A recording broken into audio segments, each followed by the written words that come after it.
পৃথিবীতে একটিমাত্র গাছ যার ঔষধি এবং আধ্যাত্মিক দুটি ক্ষমতাই রয়েছে, যা অন্য কোনো গাছের নেই। নাম তার বটগাছ। কবিরাজি শাস্ত্র মতে বটগাছ এতটাই শক্তিশালী ঔষধি গুণসম্পন্ন একটি গাছ, যার ব্যাখ্যা বিশ্লেষণ করে শেষ করা যাবে না।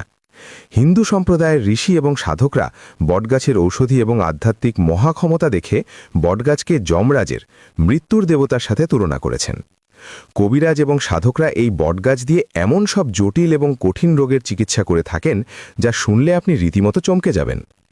এবার চলুন এক এক করে বটগাছের অসাধারণ কবিরাজি ঔষধি ক্ষমতার কথা জেনে নিই। ১. নারীর বন্ধ্যাত্ব দূর করতে। প্রাচীন কবিরাজি শাস্ত্র মতে পুরাতন বটগাছের চিকন শিকড় লোহার তাবিজে ভরে ডান হাতে বা গলায় ব্যবহার করলে নারীর বন্ধ্যাত্ব দূর হয়ে গর্ভে বাচ্চা আসে। ২. শিশু বিছানায় প্রস্রাব করলে। কবিরাজি শাস্ত্র মতে পুরাতন বটগাছের চিকন শিকড়ে বটপাতার কষ লাগিয়ে তামার তাবিজে ভরে শিশুর কোমরে বেঁধে দিলে শিশু বিছানায় প্রস্রাব করা বন্ধ হয়। ৩. মানুষের ভয় দূর করতে।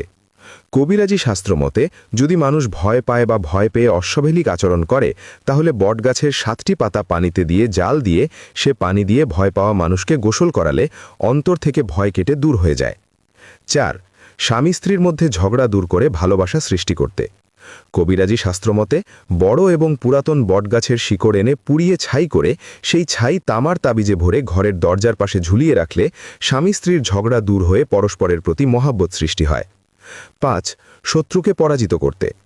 কবিরাজি শাস্ত্রমতে শ্মশান বা কবরস্থানের বটগাছের শিকড় এবং পাতা এনে শিকড় পাতা দিয়ে মুড়িয়ে পশ্চিম দিকে মুখ করে পুরাতন জ্বলন্ত মাটির চুলায় নিক্ষেপ করে জ্বালিয়ে দিলে শত্রু পরাজিত হয়ে যায়। ৬. মানুষকে জিনে ধরলে। কবিরাজি শাস্ত্রমতে মানুষকে যদি জিনে ধরে, সে জিন যদি আর মানুষকে ছাড়তে না চায়, বটগাছের ছাল বা পাতার সাথে সরিষা দিয়ে পুড়িয়ে তার ধোঁয়া জিনে ধরা রোগীর নাকের কাছে দিলে জিন ভয় পেয়ে ছেড়ে চলে যায়।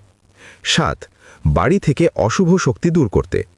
কবিরাজি শাস্ত্রমতে বাড়িতে অশুভ শক্তি থাকলে তাহলে বটগাছের শিকড় এবং সরিষার সাথে লোবান মিক্স করে পুড়িয়ে ধোঁয়া বের করে সে ধোঁয়া সন্ধ্যার সময় বাড়িতে ছড়িয়ে দিলে বাড়ি থেকে অশুভ শক্তি দূর হয়ে যায়। ৮. ভালোবাসার মানুষকে কাছে পেতে। কবিরাজি শাস্ত্রমতে ভালোবাসার মানুষ যদি পছন্দ না করে অথবা ছেড়ে দূরে চলে যায়, তখন ভালোবাসার মানুষকে বশীকরণ করে কাছে আনতে বাজার বা রাস্তার পাশে থাকা বটগাছের শিকড় এনে বশীকরণ করার ব্যক্তির নাম, তার নানি এবং দাদির নাম ৩ বার করে ৯ বার জাফরান দিয়ে লিখে বটগাছের শিকড়ে পেঁচিয়ে লোহার তাবিজে ভরে নির্জন কোনো গাছে লটকিয়ে দিতে হবে, যাতে বাতাসে দোলতে থাকে। খারাপ কাজে এমন তাবিজ করা নিষেধ হয়েছে। ৯. দীর্ঘদিন অসুস্থ থাকা ব্যক্তিকে সুস্থ করতে।